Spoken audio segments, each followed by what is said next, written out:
Hordoftoota keenya kabajamoo fagoodhaa fi dhiyoorraa raadiyooniidhaan marsaa intarneetii fi saatelaayitii Itiyooosaatiin akkasumas feesbuukiidhaan sagantaa keenya hordofaa jirtan hunduu nagaan keenya bakka jirtanutti isin qaqqabu akka mooltan. Dhaggeeffattoota keenya amantaa kiristaanaa hordoftanii fi baga jala bultii ayyaana dhalootaatiin isin ga'e. Ayyaanichi kan nageenyaa fi kan gammachuu akkasinii ta'uu hawwina. Galgala kana isin keessummeessuudhaan kan isinii wajjin turu an Bafqaadu Muradaati. Itoophiyaa keessatti keessumaa kaabaa fi kaaba bahaa keessatti walitti bu'iinsa uumameen dhaabbileen fayyaa 2,700 miidhamaniiru jechuudhaan ministeerri fayyaa ibseera.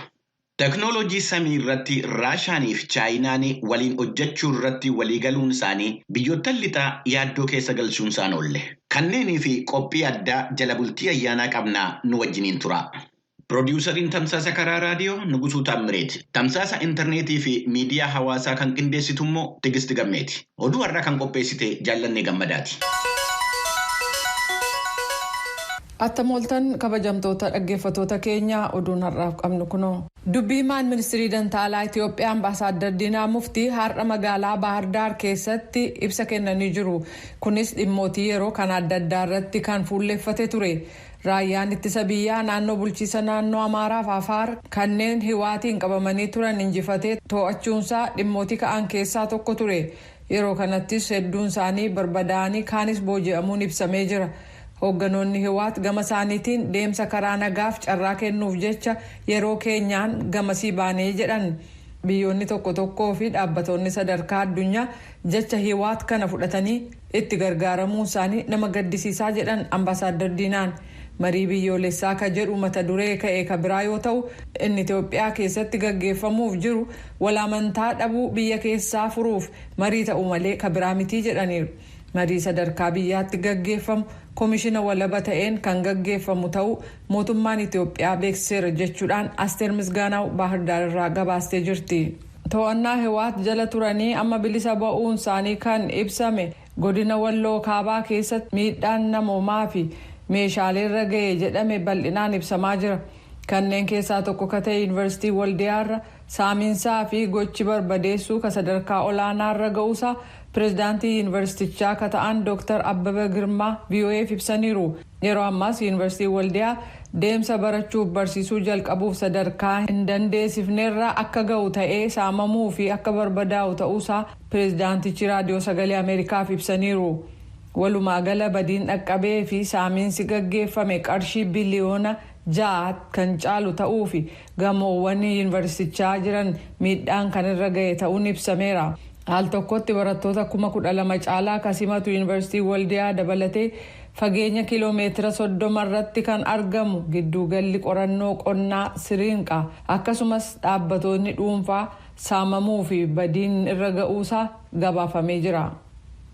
Igaad jijjiirama qilleensaa faccisuuf jecha waaltaa qorannoo tokko Somaaliyaa keessatti banee jira. Waaltaa magaalaa Moqdishoo keessa jiru kun qorannaa gaggeessuu odeeffannoo funaannatee xiinxaluun haala qilleensa gaanfa Afriikaaf odeeffannoo haaraa tamsaasa. Waaltaa kana sirna kamisa kaleessaa gaggeeffameen kan banan Pireezidaantii Somaaliyaa Mohaammed Abdullaahi Mohaammed yoo ta'an Soomaaliyaan rakkoo jijjiirama qilleensaa waliin walqabateen ishee mudate furuuf qooda olaanaa qabaataaf jedhan. Waggoota dhiyeenya kanaa keessa Soomaaliyaan caama hamaa fi beela kan jijjiirama qilleensaa waliin walqabate ishee mudatee jira. Waggaa darbe caamaa fi lolaan bishaanii uummata biyyattii kan walakkaa miliyoonaa ta'an manaaf qe'eerraa godaansise. Muummichi barreessaan Igaad Warqinaa Gabayyoo akka jedhanitti beelli sochii diinagdee kutaa sanaa ni miidha. Keessumaa haalli qilleensa naannoo hamaa ta'uun diinagdee addumatti immoo qonnaaf beeladaalee horsisuu keessatti dhiibbaa bal'aa qabaa jedhan. Kutaan Igaad keessa jiru beeladaalee miliyoona 500 fi miliyoona 20 kan keessatti argamu yoo ta'u kana jechuun tokkoon keenyaaf beelada 2 qabaachuudha jedhan. Isaan kun naannoo hangi tokko gammoojjii fi guutummaatti gammoojjii ta'an keessatti haala raafamaa keessa jiru jedhaniiru. Soomaaliyaan caama lolaa bishaaniif weerara hawaannisaa jijjiirama qilleensaa waliin hidhata qabuun rakkataa yeroo jirtutti waajirri kun baname jedhamuusaa Mohaammed Kaahiyee Moqdishoo irraa gabaasee jira. Ugaandaan kamisa kaleessaa namoota 15 baatii onkololeessaaf sadaasa darbe Kaampaalaa fi iddoo biraa biyyattii keessatti dhoohinsa boombii dhaqqabeef himatee jira. balaa dhaqqabe kanaa yoo xiqqaate namni 6 kan ajjeefame yoo ta'u himannaan irratti dhiyaates shororkeessummaa fi shororkeessummaa deeggaruu kan jedhu akka dabalatu ibsameera. Sadaasa gaafa 16 ganama of wareegaan tokko buufata poolisii kan magaalaa Kaampaalaa karaa seenan irratti balaa boombii geessisuun of ajjeese. Daqiiqaa 3 booda immoo daandii gara paarlaamaa biyyattiitti geessu irratti of wareegaan 2 balaa boombii dhaqqabsiisan. Balaa iddoo lamaan kanatti dhaqqabeen yoo xiqqaate lubbuun nama 4 kan galaafatame yoo ta'u kun hedduun madaa'aniiru. Balaa boombii baatii onkololeessa keessa dhaqqabe 2 immoo yoo xiqqaate namni 2 kan ajjeefame yoo ta'u balaan kun inni tokko mana nyaataa keessatti inni kaan immoo awutoobisa irratti dhaqqabe. Riphxee loltoota biyyattii waliin hidhata kan qabu gareen Islaamic State balaa sadaasa 16 dhaqqabe akkasumas isa mana nyaataa keessatti dhaqqabeef itti gaafatama fudhateera. Pireezidaant Joo Baayiden sababa vaayirasii haaraa argame Omikiroomiin kan ka'e uggura imalaa biyyoota Afrikaa gama kibbaa 8 irra kaa'an kan kaasuuf jiran ta'uu aangawa gameessi bulchiisa isaanii tokko dhaabbata oduu Rooyitersiif ibsanii jiru. Lammiiwwan biyya alaa akka Ameerikaa hin seenne dhorkaman kanneen guyyaa 14 dura biyyootii uggurri malaarra kaa'ame keessa turan muddee 31 kaasee gamanatti maluu danda'u. United States sadaasa 29 darbe kanneen lammiiwwan ishee hin taane marti Afrikaa kibbaa, Botswaanaa, Zimbabwee, Naamiibiyaa, Lesotho, Eswaatiin, Moozaambiikii fi Maalaawii irraa sodaa vaayirasii haaraaf jecha akka biyya ishee hin seenne dhorkitee turte. Dhaabbatonni waa'ee fayyaa uummataa kan United States uggurri kun akka kaafamuuf yaada dhiyeessan yoo ta'u vaayirasichi hedduminaan kan faca'ee jiruu fi tallaaliin buuster jedhamu kan irraa ittisuu danda'u ta'uu nutti himameeraa jedhu aangawoonni Ameerikaa.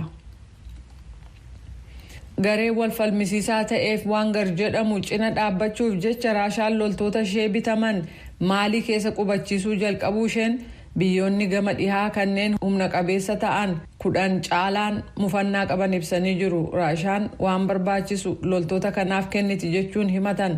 Biyyoonni kana jedhanis kanneen loota seentummaa Maalii keessaa faccisaa jiran Kaanaadaa, Jarmanii, Faransaay fi Yuunaayitid Kingdom dabalata.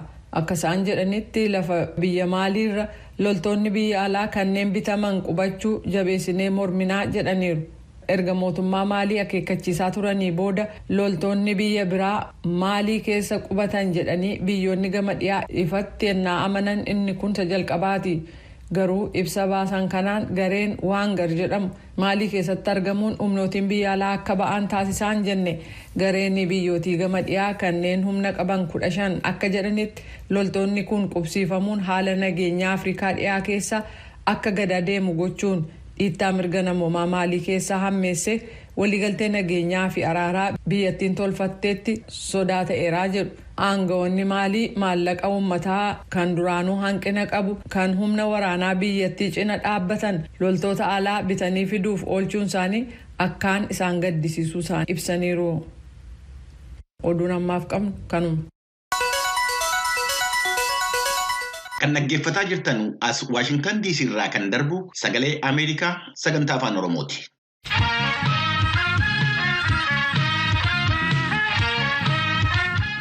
Itoophiyaa keessatti keessumaa kaabaa fi kaaba bahaa biyyattii keessatti walitti bu'iinsa taasifameen kan ka'e dhaabbileen fayyaa 2,700 olii miidhamaniiru jechuudhaan ministeerri fayyaa ibseera. Ragaa amma jiruun naannoo Amaaraa keessatti hospitaalonni 41 fi naannoo Affaar keessatti immoo hospitaalli 1 miidhamaniiru. Buufataaleen fayyaa 400 olis tajaajila ala ta'aniiru jedhu Dr. Liyaa Taaddasee ministeerri fayyaa mootummaa Itoophiyaa. Torban lamman darban keessatti hojii deebisanii suphuu raawwatameen hospitaalonni 11 tajaajila kennuu jalqabaniiru jedha ibsi ministeera fayyaa kun. Tsahaay Daamxoo gabaasa dabalataa qabdi. Akka ministeerri fayyaa Itoophiyaa ibsetti sababa waraana kaaba biyyattiitti mudatee fi walitti bu'iinsa kutaalee biyyattii gara lixaatti uumameen dhaabbileen fayyaa hedduun barbadaa'aniiru. Ministeerri fayyaa Dr. Liyaa Taaddasee akka ibsanitti dhaabbileen fayyaa 1000 lakkaa'aman tajaajilaan ala ta'anii jiru. እስካሁን ባለን መረጃ መሰረት በአማራ ክልል 41 ሆስፒታሎች 453 ጤና ጣቢያዎችና 1850 ጤና ኬላዎች በአፋር ክልል 1 ሆስፒታልና 19 ጤና ጣቢያዎችና 374 ጤና ኬላዎች ጉዳት የደረሰባቸው ሲሆን odeeffannoo hanga ammaatti qabnuun naannoo Amaaraatti hospitaalota 41 buufataalee fayyaa 453 fi keellaa fayyaa 1850 naannoo Affaaritti hospitaala 1 fi buufataalee fayyaa 19 keellaa fayyaa 374 kan barbadaa'an yoo ta'u sababa kanaanis tajaajilli kennaa turan addaan citeera. Kanaan duras bakkeewwan adda addaatti walitti bu'iinsi akka jiru ni beekama. Keessumaa naannoo Oromiyaa fi naannoo Beenishaangul Gumuz keessatti sababa walitti bu'iinsaatiin dhaabbileen fayyaa hedduun naannolee kanneen keessatti barbadaa'aniiru. Tajaajilli isaan duraan kennaa turanis addaan citeera. Kan biraan ammoo ambulaansota tajaajila fayyaa fi lubbuu haadholiif daa'immanii du'arraa oolchuudhaaf itti fayyadamnu sababa waraana kanaatiin miidhaan irra gaheera. Hanga hammaattis odeeffannoo nu qaqqabeen naannoo Amaaraatti ambulaansii 57, naannoo Affaaritti ambulaansiin 16 kaan ni saamaman, kaan ammoo tajaajilaan ala ta'anii jiru jedhan Dr. Liyaan. Dhaabbileen fayyaa barbadaa'anii fi tajaajilli isaanii addaan cite akka tajaajila idileetti deebi'aniif ijaaruu fi itti fufsiisuudhaaf ministeerri fayyaa hospitaalota magaalaa Finfinnee keessa jiranii fi biiroo fayyaa magaalaa Finfinnee waliin ta'uudhaan hojii eegalee jira. Haala walitti hidhamiinsa dhaabbilee fayyaa amma eegalameenis hospitaalonni 11 fi buufataaleen fayyaa 64 ta'an naannoo Affaarii fi naannoo Amaaraa keessatti kanneen barbadaa'anii turan deebi'anii hojii eegalaniiru jedhan ዶክተር ሊያን በተፈጠረው ትስስር በተሰሩ ስራዎች 11 ሆስፒታሎች ድንገተኛና መሰረታዊ ጤና አገልግሎት መስጠት የጀመሩ ሲሆን 14 የሚሆኑ ደግሞ አገልግሎት እንዲጀምሩ በሚያስችል ደረጃ ዝግጅታቸውን አጠናቀዋል። hojii walitti hidhamiinsaa hojjetameen hospitaalonni 11 tajaajila dhibee tasaa fi kan bu'uuraa kennuu eegalaniiru. Hospitaalonni 14 ammoo tajaajila kana kennuuf sadarkaa barbaachisaa irra gahaniiru. Kanneen hafan 7 ammoo qophii barbaachisaa ta'e xumuranii gara hojiitti kan galan ta'u.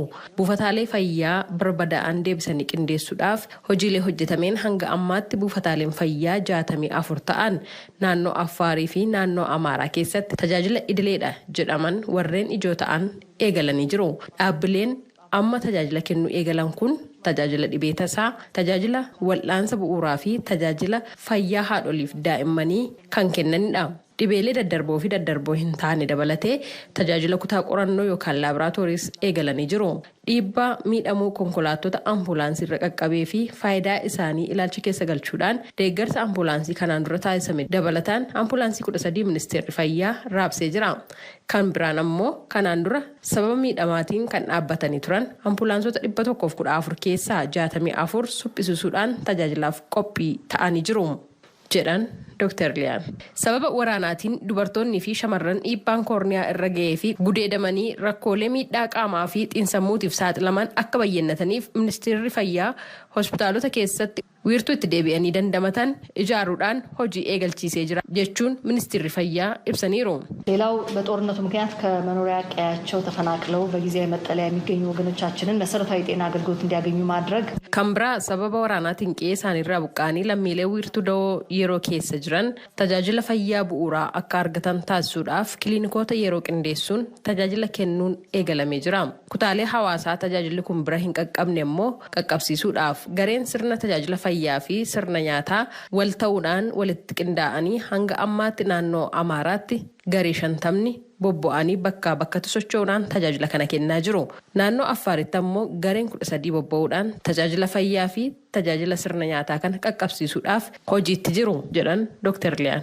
Lammiileen kumaatamaan lakkaa'aman kanneen sababa waraanaatiin qeesaan irraa buqqa'an wiirtuu da'oo baqattootaa kan yeroo keessa jiraataniifis tajaajilli fayyaa akka bira gahuuf hojiin jalqabameera. Garuu cimee itti fufuu qabaa jedhan Dr. Liyaan. እስካሁን ወደ 16 የሚሆኑ ለጾታዊ ጥቃት ለደረሰባቸው ሴቶች አገልግሎት የሚሰጡ ማዕከላት እንዲቋቋሙ እና አገልግሎት እንዲሰጡ ለማድረግ ተሞክሯል። hanga ammaatti wiirtuleen 16 dubartoota miidhaan koorniyaa sababa waraanaatiin irra qaqqabe kan keessatti deebisanii dandamachiisan hundeeffamee akka tajaajila kennu taasisuudhaaf yaaliin godhamee ture. Tajaajila hunda foddaa tokkoon kan jedhu wiirtulee 9 keessatti kan kennamu yoo ta'u wiirtulee 7 keessatti ammoo dhaabbiidhaan dubartoota miidhaan koorniyaa irra ga'e keessatti wal'aanuuf kan dandeessudha. Keessumaa magaalaa Baardaarii fi magaalaa Dabra Birhaanitti humna guutuudhaan tajaajilli kun eegalamee jira. Dabalataan magaalaa Gondar, Nifaas Mawucaa, Dabra Siinaa, Mooxaa fi Injibaaraatti wiirtuleen haaraan qindoomina biiroo fayyaa waliin ta'uudhaan banamaniiru. Wiirtuleen kunneen warreen dhaabbilee fayyaa keessatti tajaajila kennaa jiranidha. Naannoo Affaarittis tajaajilli kun jalqabameera jedhan Dr. Liyaan. Fuuldurattis tajaajilli fayyaa idilee kanaan dura kennamaa ture deebi'ee hawaasaaf karaa guutuu ta'een akka kennamuuf namni hundumtuu waan qabuun ogummaa, beekumsa, qabeenyaa fi humna akkasumas yaadaan deeggarsa taasisuun barbaachisaadha jechuun waamicha taasisaniiru. Dr. Liyaa Taaddasee, Ministeerri Fayyaa Itoophiyaa. Gabaasa Sagalee Ameerikaatiif Tsahaay Daamxoo, Finfinneerra. Kun Sagalee Ameerikaa sagantaa afaan Oromooti. Hordoftoota keenya guyyaan har'aa jimaata. Qophiin keenya jimaata ammoo labata. Qopheessituun labataa Tigisti Gammee har'as mata dureewwan odeeffannoo qabeessa ta'an kan waa nama barsiisan filattee qophii ittaanu qindeessiteetti.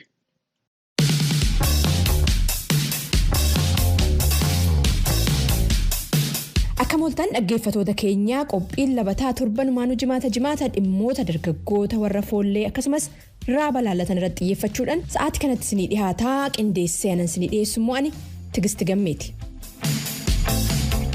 Vaayirasiin koronaa bifa jijjiirratee haaraan Omikroon Yuunivarsiitii Afrikaa Kibbaa keessatti baay'achaatii dhufus barattoonni garuu vaayirasichaan qabamuu caalaa waan biraatu isaan dhiphise.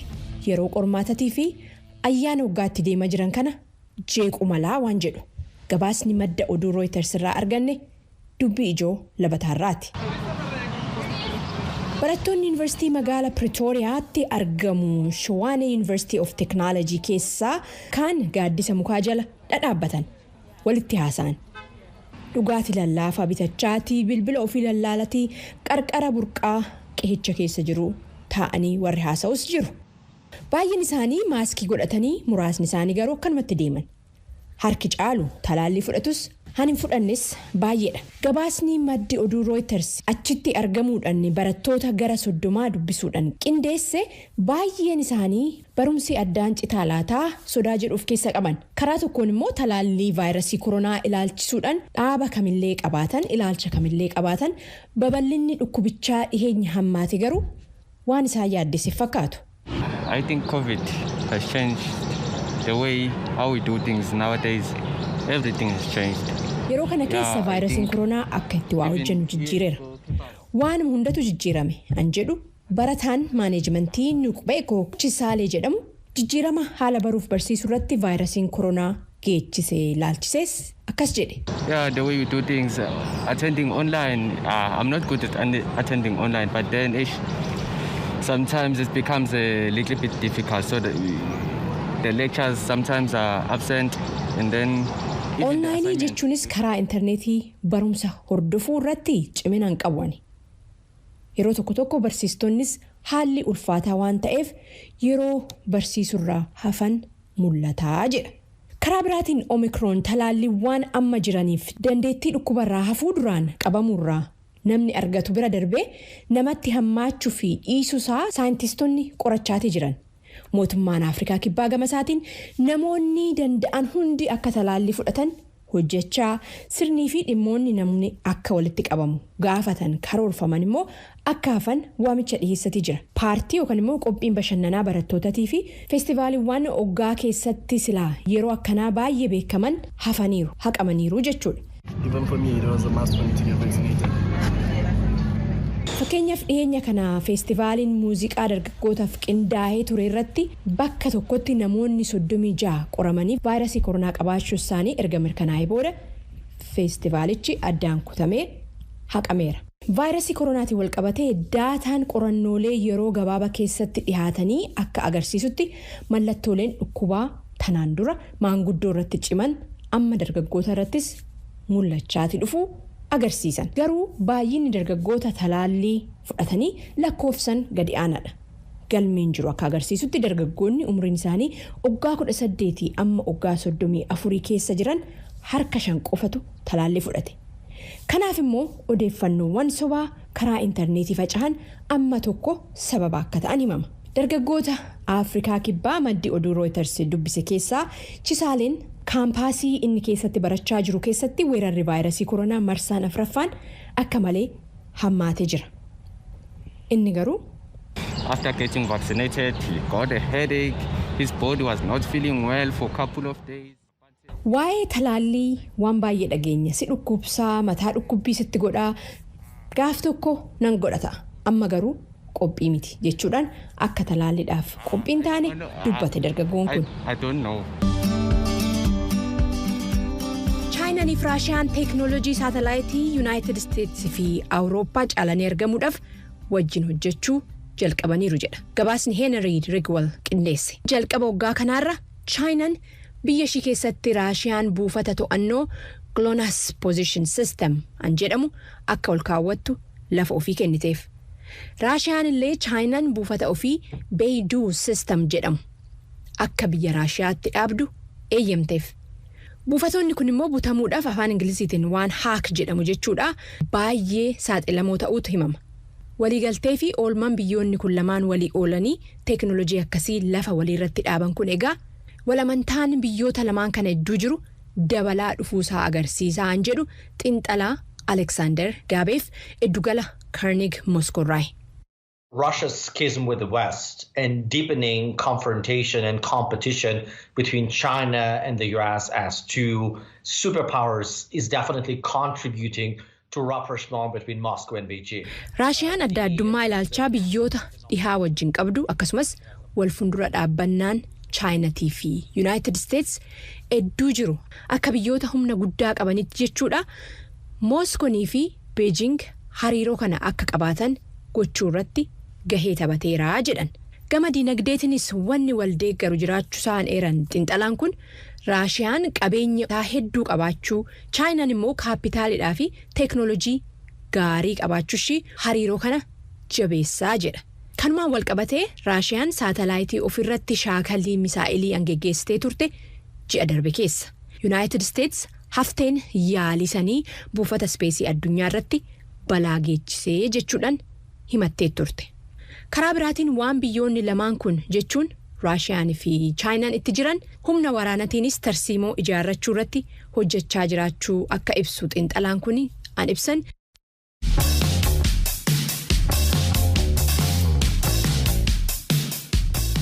Qophiin labataanarraa kanumaan xumurameera. Torban mata duree biraa qophii biraatiin walitti deebina. Ani Tiksiti Gammeetii.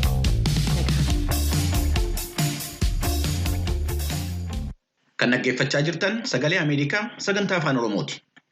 Guyyaan borii muddeen 25 hordoftoota amantii kiristaanaa biratti guyyaa dhaloota Yesuus Kiristoos yookaan Kirismaasii ta'uudhaan addunyaa irratti ayyaaneffamee oola. Ayyaaneffannaan jala bultiis galgala har'aa jalqabameera. Irra deebinee bagattiin isin ga'ee jenna. Ayyaana kana ilaalchisee qophii addaa qabna. Tujubee Horaatu qopheesse. Garasittiin isin dabarsa.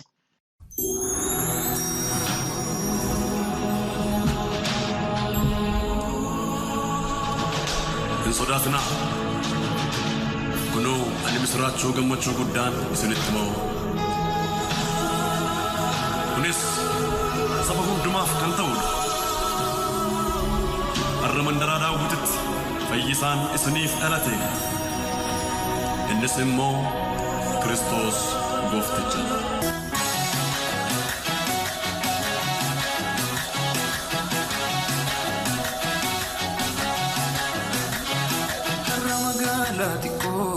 Mandara beetel keessa ilma tunuuf dhalatee dhagaadhaa geessisa. Kabajamoota dhaggeeffatoota keenya kanneen naannoo addunyaa irra jirtaniif ayyaana dhaloota gooftaa Yesuus ayyaaneffattan maraan bagattiin isin ga'e. Ayyaana kana ilaalchisuudhaan abboota amantii keessaa akkasumas ijoolleen bakka adda addaa jiraatan ergaa dabarsaniiru. Maqaan koo Rabbiraa Bafaqaaduun jedhama. Kirismasiin anaa fi yaadannoo dhalachuu gooftaa Yesuus Kiristoosi. Gooftaa Yesuus Kiristoos cubbuu biyya lafaatiif gara biyya lafaa dhufe. Kanaaf waan maatii koo wajjin waldaa koo wajjin ayyaana kana ayyaaneffadha. Maatii koo wajjiniin Waaqayyo galateeffachuudhaan maatii koo kennaa naa kennanii anis isaaniif kennaa kennee gammachuudhaan ayyaaneffanna. Baga ayyaana dhalootaan isin ga'e. Merry Christmas! Maqaan koo Heeraan Rattaan jedhama. An kanin jiraadhu Ameerikaa Steetii Meerilaandii keessa magaalaa Raakvil jedhamtudha. Ayyaanni Kiriismasii jechuun seenaa namaa keessatti Waaqayyo mucaa namaa fayyisuuf ofii foon namaa uffatee biyya lafaa irratti dhalachuudhaan saba hundumaa cubbuu irraa isaan fayyisuudhaaf gara biyya lafaa dhufedha. Kanaaf dhalachuun gooftaa keenya Yesuus Kiristoos seenaa amantootaa keessatti iddoo guddaa qaba jedhee yaada. Nuyi mana keenya keessatti kennaa Waaqayyo nuuf kenneef Waaqayyoon galateeffachaa akkasumas immoo nus immoo kennaa adda addaa walii kennaa gammachuu guddaadhaan dabarsina. Carraanaaf kenname kana an kanin dabarsu hangafni nagaa inni ta'e gooftaan keenya Yesuus Kiristoos biyya keenyaaf nagaa akka kennu warra yaaddoof gadda adda addaa keessa jiraniif jajjabina akka kennu akkasumas warra dhukkubsataniif fayyaa akka kennuuf hawwiif kadhata kooti. Merry Christmas.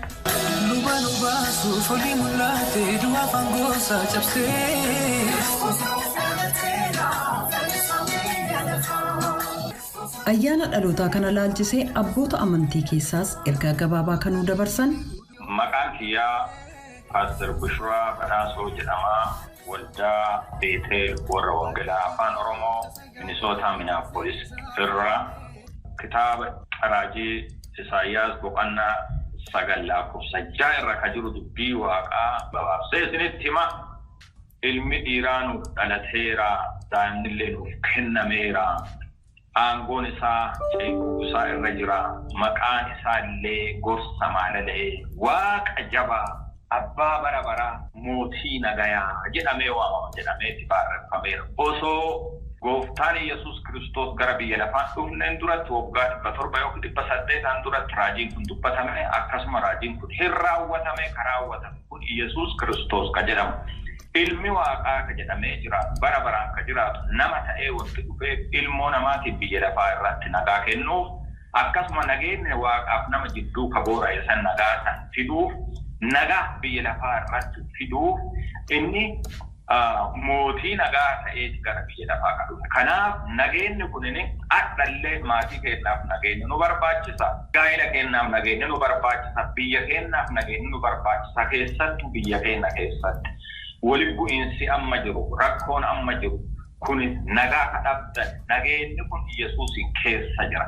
Namoonni karaa adda addaatiin nageenyi keessan kaboora yoo ka jiru, Yesuus Kiristoos nagaa kana fiduuf gara biyya lafaa. Araara fiduuf gara biyya lafaa. Namaaf nama jidduu araara fiduuf, namaaf Waaqa jidduutti araara fiduuf, nagaa uumuuf fide. Nagaa kanaan ammoo yoo nagaa kana dhadhamtan nageenyi kun jireenya keessa dhuunfachuu hin danda'a. Nageenyi kun ammoo biyya keenya dhuunfachuu hin danda'a. Addunyaa irratti kafacaatanii jirtan namoonni hundinuu sagalee kana kadhagaatan nageenyi kun isiniif haa ta'u. Nagayaan jiraadhaa ayyaana gaarii, ayyaana nagayaa, ayyaana kabajaa guddaa ittiin gammaddan isiniif haa ta'u. Jedhaa kana gammachuu isiniif dabarsa eebbifamaa eebbaaf ta'a. Ajeelummaa saanifatti baanee birmadummaan nuuf ta'ee Kiristoos nuuf dhalateera. Gama biraan magaalaan kitaaba qulqulluu keessatti beekamtu Beetlehem gaaddidduu vaayirasiin koronaa uume jalatti waggaa lammataaf walittaan sun ayyaana jala bultii dhaloota Yesuus kabajaa jirti. Jamaan walitti qabame hedduu miti. Haalli qilleensaa duumessaan illee aadaadhaan bakka dhaloota Yesuus ta'uun ka beekamu kan dukkaneessee jira. Daawwattoota alaa daandiin irra darbanii gara West Baankitti ce'an balaliinsaa Israa'eliin waan uggurameef daawwattoonni sadarkaa addunyaa waggaa lammataaf gama seenuu hin dandeenye. Uggurri kunis kan akkaan daddarbu vaayirasii Omikroon jedhu kan ayyaaneffannaa ayyaana dhalootaa Yesuus guutuu addunyaa danqe ittisuuf jecha. Bakkasaa hoogganoonni naannoo jiran hawaasa kiristaanotaa xiqqoo dachii qulqulluu kanaa hafuura isaanii akka dadammaqsan ni abdatu. Kanneen ayyaaneffattan maraan irra deebi'uun ayyaana gaarii isiniif hawwina.